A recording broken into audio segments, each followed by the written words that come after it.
Vous écoutez la leçon biblique de l'Église de la Science chrétienne indépendante de Plainfield, située à Plainfield, New Jersey, États-Unis d'Amérique. Leçon du dimanche 20 juillet 2025. Sujet: vie. Texte d'or, psaume. L'Éternel est ma lumière et mon salut. De qui aurais-je crainte? L'Éternel est le soutien de ma vie. De qui aurais-je peur? Lecture alternée. Psaume. Si une armée se campait contre moi, mon cœur n'aurait aucune crainte. Si une guerre s'élevait contre moi, je serais malgré cela plein de confiance. Je demande à l'Éternel une chose que je désire ardemment. Je voudrais habiter toute ma vie dans la maison de l'Éternel, pour contempler la magnificence de l'Éternel et pour admirer son temple. Car il me protégera dans son tabernacle au jour du malheur. Il me cachera sous l'abri de sa tente. Il m'élèvera sur un rocher. Mon cœur dit de ta part, cherchez ma face. Je cherche ta face, ô Éternel.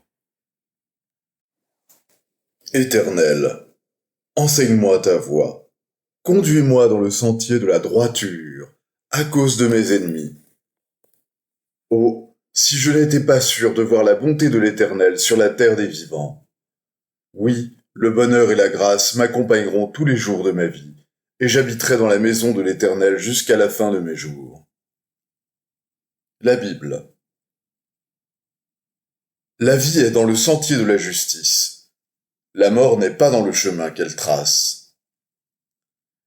Voici la bénédiction par laquelle Moïse, homme de Dieu, bénit les enfants d'Israël.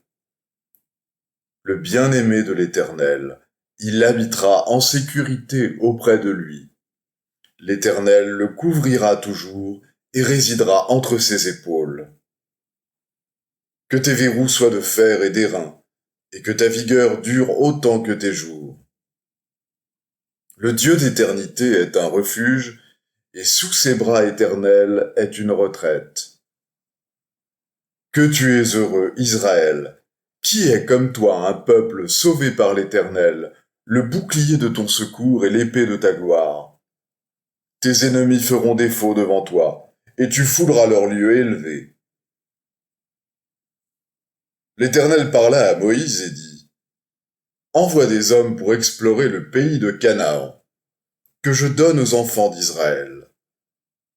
Tu enverras un homme de chacune des tribus de leur père, tous seront des principaux d'entre eux.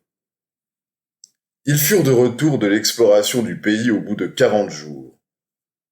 À leur arrivée, ils se rendirent auprès de Moïse et d'Aaron, et de toute l'assemblée des enfants d'Israël à Kadès dans le désert de Paran. Ils leur firent un rapport, ainsi qu'à toute l'assemblée, et ils leur montrèrent les fruits du pays. Voici ce qu'ils racontèrent à Moïse. Nous sommes allés dans le pays où tu nous as envoyés. À la vérité, c'est un pays où coule le lait et le miel, et en voici les fruits. Mais le peuple qui habite ce pays est puissant. Les villes sont fortifiées, très grandes. Et nous y avons vu les géants, enfants d'Anak, de la race des géants. Nous étions à nos yeux et aux leurs comme des sauterelles. Et parmi ceux qui avaient exploré le pays, Josué, fils de Nun, et Caleb, fils de Jéphuné, déchirèrent leurs vêtements et parlèrent ainsi à toute l'assemblée des enfants d'Israël. Le pays que nous avons parcouru pour l'explorer est un pays très bon, excellent. Si l'Éternel nous est favorable, il nous mènera dans ce pays et nous le donnera. C'est un pays où coule le lait et le miel. Seulement ne soyez point rebelles contre l'Éternel, et ne craignez point les gens de ce pays, car ils nous serviront de pâture. Ils n'ont plus d'ombrage pour les couvrir. L'Éternel est avec nous, ne les craignez point. Et l'Éternel dit, tous ceux qui ont vu ma gloire et les prodiges que j'ai faits en Égypte et dans le désert, qui m'ont tenté déjà 10 fois, et qui n'ont point écouté ma voix. Tout cela ne verront point le pays que j'ai juré à leur père de leur donner. Et parce que mon serviteur Caleb a été animé d'un autre esprit, et qu'il a pleinement suivi ma voie, je le ferai entrer dans le pays où il est allé, et ses descendants le posséderont. Les hommes que Moïse avait envoyés pour explorer le pays, et qui à leur retour avaient fait murmurer contre lui toute l'assemblée en décriant le pays. Ces hommes qui avaient décrié le pays moururent frappés d'une plaie devant l'Éternel. Josué, fils de Nun, et Caleb, fils de Jéphuné, restèrent seuls vivant parmi ces hommes qui étaient allés pour explorer le pays. Les fils de Juda s'approchèrent de Josué, à Gilgal, et Caleb, fils de Jéphuné, le Kénizien, lui dit : « Tu sais ce que l'Éternel a déclaré à Moïse, homme de Dieu, au sujet de moi, et au sujet de toi, à Kadès-Barnéa. J'étais âgé de 40 ans, lorsque Moïse, serviteur de l'Éternel, m'envoya de Kadès-Barnéa pour explorer le pays, et je lui fis un rapport avec droiture de cœur. Mes frères, qui étaient montés avec moi, découragèrent le peuple, mais moi, je suivis pleinement la voie de l'Éternel, mon Dieu. Et ce jour-là, Moïse jura en disant : « Le pays que ton pied a foulé sera ton héritage à perpétuité, pour toi et pour tes enfants, parce que tu as pleinement suivi la voie de l'Éternel, mon Dieu. Maintenant, voici, l'Éternel m'a fait vivre comme il l'a dit. Il y a 45 ans que l'Éternel parlait ainsi à Moïse, lorsqu'Israël marchait dans le désert. Et maintenant, voici, je suis âgé aujourd'hui de 85 ans. Je suis encore vigoureux, comme au jour où Moïse m'envoya. J'ai autant de force que j'en avais alors, soit pour combattre, soit pour sortir et pour entrer. Donne-moi donc cette montagne dont l'Éternel a parlé dans ce temps-là. » Josué bénit Caleb, fils de Jéphuné, et il lui donna Hébron pour héritage. C'est ainsi que Caleb, fils de Jéphuné, le Kénizien, a eu jusqu'à ce jour Hébron pour héritage, parce qu'il avait pleinement suivi la voie de l'Éternel, le Dieu d'Israël. Le pays fut dès lors en repos et sans guerre. Garde-moi, ô Dieu, car je cherche en toi mon refuge. L'Éternel est mon partage et mon calice, c'est toi qui m'assures mon lot. Un héritage délicieux m'est échu, une belle possession m'est accordée. J'ai constamment l'Éternel sous mes yeux. Quand il est à ma droite, je ne chancelle pas. Tu me feras connaître le sentier de la vie. Il y a d'abondantes joies devant ta face, des délices éternelles à ta droite. Je vais maintenant lire les passages corrélatifs tirés du livre d'études de la science chrétienne, Science et santé avec la clé des Écritures de Mary Baker Eddy. La vie est, a toujours été, et sera toujours indépendante de la matière, car la vie est Dieu, et l'homme est l'idée de Dieu.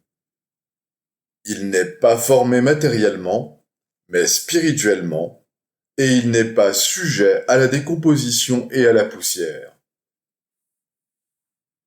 Le sang, le cœur, les poumons, le cerveau, etc. n'ont aucun rapport avec la vie, Dieu. Toute fonction de l'homme réel est gouvernée par l'entendement divin. L'entendement humain n'a pas le pouvoir de tuer ni de guérir, et il n'a aucun empire sur l'homme de Dieu. L'entendement divin qui fit l'homme maintient sa propre image et ressemblance. L'homme n'est pas un pendule oscillant entre le mal et le bien, la joie et la peine, la maladie et la santé, la vie et la mort. La vie et ses facultés ne se mesurent pas au calendrier. Le parfait et l'immortel sont la ressemblance éternelle de leur Créateur. L'homme n'est en aucune façon un germe matériel s'élevant de ce qui est imparfait et s'efforçant d'atteindre l'esprit au-dessus de son origine. Le ruisseau ne s'élève pas plus haut que sa source. Mesurer la vie aux années solaires, c'est spolier la jeunesse et revêtir de laideur la vieillesse. Le soleil radieux de la vertu et de la vérité coexiste avec l'être. L'état d'homme en est l'éternel midi, dont l'éclat n'est jamais obscurci par un soleil couchant. À mesure que le sens physique est matériel, le sens éphémère de beauté s'efface. La splendeur de l'esprit devrait se lever sur le sens ravi avec des magnificences resplendissantes et impérissables. S'il ne commettait pas l'erreur de mesurer, de limiter tout ce qui est bon et beau, l'homme vivrait plus de 70 ans, tout en conservant sa vigueur, sa fraîcheur et sa promesse. L'homme gouverné par l'entendement immortel est toujours beau et sublime. Chaque année succédant à une autre déroule la sagesse, la beauté et la sainteté. La vie est éternelle. Nous devrions reconnaître ce fait et en commencer la démonstration. La vie et la bonté sont immortelles. Modelons alors nos vues concernant l'existence sur la beauté, la fraîcheur et la continuité, plutôt que sur la vieillesse et la décrépitude. L'immortalité, exempte de vieillesse ou de décrépitude, a une gloire qui lui est propre, la splendeur de l'âme. Les hommes et les femmes immortels sont des modèles de sens spirituel, façonnés par l'entendement parfait, et reflétant ces conceptions plus hautes de beauté qui surpassent tout sens matériel. Les hommes et les femmes d'un âge plus mûr et d'une expérience plus étendue devraient parvenir à la santé et à l'immortalité, au lieu de se laisser choir dans les ténèbres ou la tristesse. L'entendement immortel nourrit le corps de fraîcheur et de beauté céleste, lui fournissant de belles images de pensée, et détruisant les maux des sens que chaque jour rapprochent de plus en plus de la tombe. Si l'erreur dit « j'ai perdu la mémoire », contredisez-la. Aucune faculté de l'entendement ne se perd. Dans la science, tout l'être est éternel, spirituel, parfait, harmonieux en toute action. Que le modèle parfait et non son opposé corrompu soit présent dans vos pensées. Cette spiritualisation de la pensée laisse pénétrer la lumière et vous rend conscient de l'entendement divin, de la vie, non de la mort. La décrépitude n'est ni conforme à la loi, ni une nécessité de la nature, mais une illusion. Dieu verse les richesses de son amour dans la compréhension et les affections, nous donnant la force selon les besoins de chaque jour. Les prétendues lois d'où résultent la fatigue et la maladie ne sont pas les lois de Dieu, car l'action légitime de la vérité, et la seule possible, est de produire l'harmonie. Les lois de la nature sont les lois de l'esprit, mais les mortels reconnaissent généralement comme loi ce qui cache le pouvoir de l'esprit. L'entendement divin exige à juste titre de l'homme toute son obéissance, toute son affection et toute sa force. Aucune restriction n'est faite en faveur d'une fidélité moindre. L'obéissance à la vérité donne à l'homme pouvoir et force. La soumission à l'erreur entraîne la perte du pouvoir. La science de l'entendement enseigne que les mortels doivent pouvoir faire le bien sans se fatiguer. Elle dissipe la fatigue quand nous faisons le bien. Donner ne nous appauvrit pas au service de notre Créateur, et ne pas donner ne nous enrichit pas. Nous avons des forces en proportion de notre compréhension de la vérité, et nous ne diminuons pas nos forces en proclamant la vérité. Il est notoire que Florence Nightingale et d'autres philanthropes occupés à des œuvres humanitaires ont pu supporter sans défaillance des fatigues et des intempéries que le commun des mortels ne saurait endurer. L'explication de ce fait réside dans le soutien qu'ils puisèrent dans la loi divine, surpassant la loi humaine. L'exigence spirituelle qui fait taire l'exigence matérielle fournit une énergie et une endurance qui surpassent toute autre aide et prévient la peine que nos croyants s'attacheraient, s'il était possible, à nos meilleures actions. Rappelons-nous que l'éternelle loi de justice Bien qu'elle ne puisse jamais annuler la loi qui fait que le péché est son propre bourreau, exempte l'homme de tout châtiment, sauf de ceux qui l'encourent pour avoir fait le mal. Le labeur constant, les privations, les intempéries et toute condition préjudiciable, s'il n'y a pas péché, peuvent être affrontés sans souffrance. Tout ce qu'il est de votre devoir de faire, vous pouvez le faire sans que cela vous nuise. S'il vous arrive de vous froisser un muscle ou de vous blesser, le remède est à votre portée. C'est l'entendement qui décide si oui ou non la chair sera meurtrie, douloureuse, enflée et enflammée. La matière ne peut s'enflammer.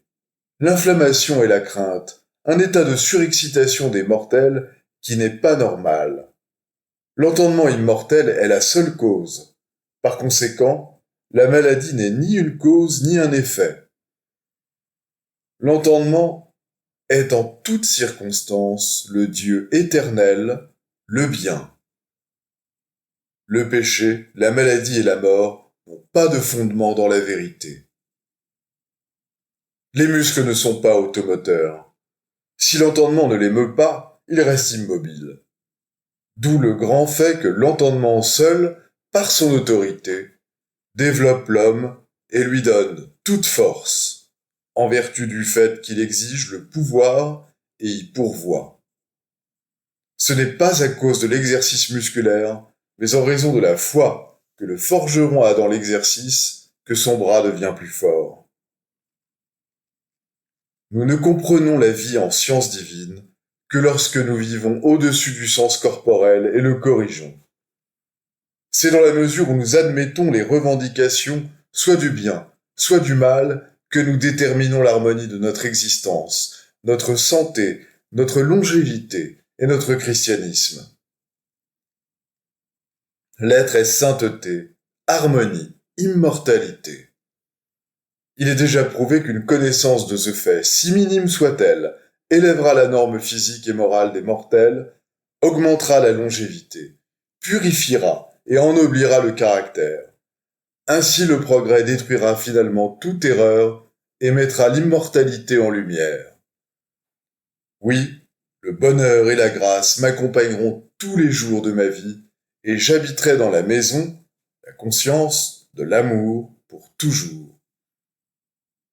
Les devoirs quotidiens de Mary Baker Eddy. Prière quotidienne. Il sera du devoir de tout membre de cette Église de prier chaque jour. Que ton règne vienne, que le règne de la vérité, de la vie et de l'amour divin soit établi en moi et élimine de moi tout péché. Et puisse ta parole enrichir les affections de toute l'humanité et la gouverner. Règle pour les mobiles et les actes. Ni l'animosité, ni un attachement purement personnel ne doivent déterminer les mobiles ou les actes des membres de l'Église mère. Dans la science, l'amour divin seul gouverne l'homme, et un scientiste chrétien reflète les 12 aménités de l'amour en réprouvant le péché et en manifestant un véritable esprit de fraternité, de charité et de pardon. Les membres de cette Église doivent journellement veiller et prier pour être délivrés de tout mal, pour ne pas prophétiser, juger, condamner, conseiller, influencer ou être influencé d'une manière erronée. Vigilance face au devoir. Il sera du devoir de chaque membre de cette Église de se défendre journellement contre la suggestion mentale agressive et de ne pas se laisser entraîner à oublier ou à négliger son devoir envers Dieu, envers son leader et envers l'humanité. Par ses œuvres, il sera jugé et justifié ou condamné.